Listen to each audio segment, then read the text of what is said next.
abonne sikut ko abonne page ikut lah page itu duit lah.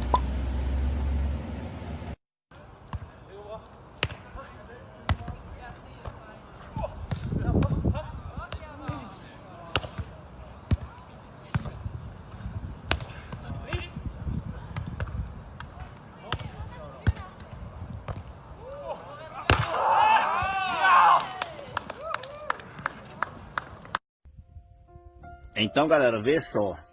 Vê só a mamãe colibri vinha ao ninho com o meu dedo encostado no ninho, ó. Vê só aí, ó. Posse aí, minha filha, venha. Ó, vê que lindinha. Tá posando no meu dedo e alimentando os filhotinhos, ó. Vê como tá coisinha fofa, vê que linda.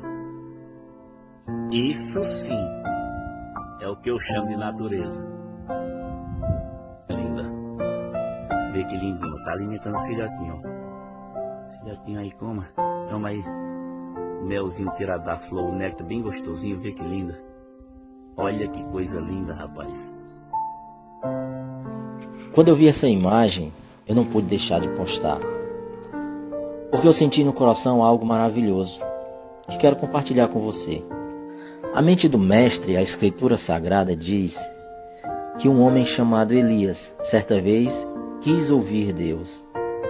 E ele se isolou em uma caverna, e nessa caverna ele queria ouvir Deus através de um trovão, através de um raio, através de um terremoto. Ele queria ouvir Deus através de algo extraordinário. Mas a Escritura diz que Elias, o homem de Deus, só ouviu Deus através de um cício tranquilo, de uma brisa suave.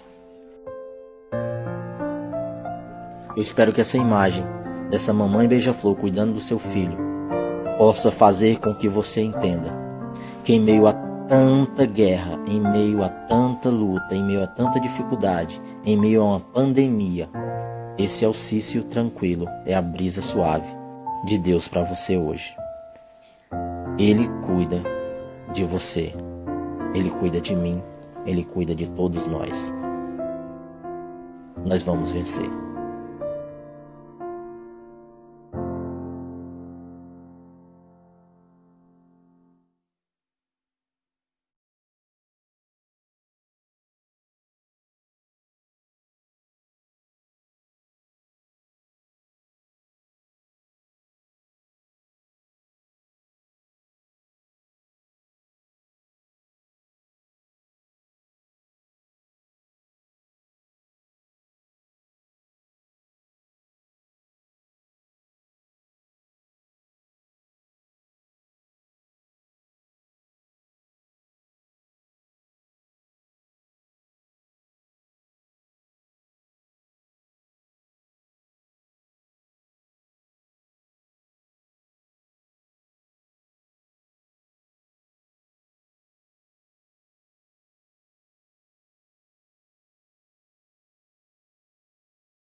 Só pode haver democracia onde o povo é respeitado, onde os governados escolhem quem irá governá-los e onde as liberdades fundamentais são protegidas.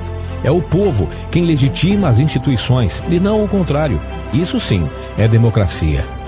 Luto para fazer a minha parte, mas não posso assistir calado enquanto direitos são violados e ideias são perseguidas. Por isso, tomarei todas as medidas legais possíveis para proteger a Constituição e a liberdade dos brasileiros. Brasil acima de tudo e Deus acima de todos.